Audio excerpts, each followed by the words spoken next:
Ilkley is filled with a variety of different sounds. Nowadays we can hear the continuous low rumble of cars, the joyous shouts of children in the park, and the market sellers calling out to try and sell their fresh fruit. Back in the time of my great-great-great-grandparents, the sounds they were used to would have been more like the pounding of feet hitting the pavement, sewing machines making hosiery, and the clip-clop of horses pulling the famous hansom cab.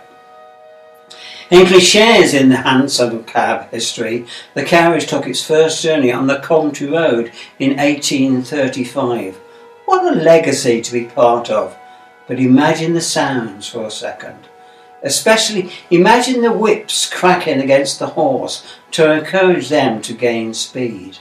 A whip is a sound that breaks through the silence of a morning, a powerful noise which causes empathy in me.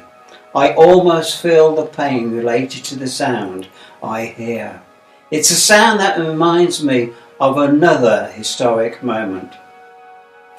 Jesus was arrested and handed over to the rulers of the city. The crowds gathered to see his trial, to see what would become of this famous man. Some thought him to be worthy of death. Others called him an innocent man. Still others denied him altogether. The majority won out through the screams of "Crucify him!" burst from the mouths of the crowd and flooded the ears of the Roman governor. With no option left, the ruler sentenced him to death. But before Jesus was given his cross to carry, out came the whips.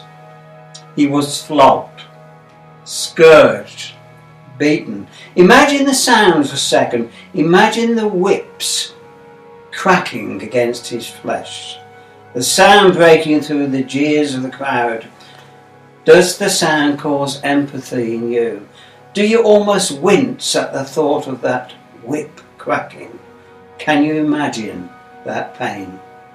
Why did Jesus surrender to this terrible beating? That's a good question to ask this Easter weekend.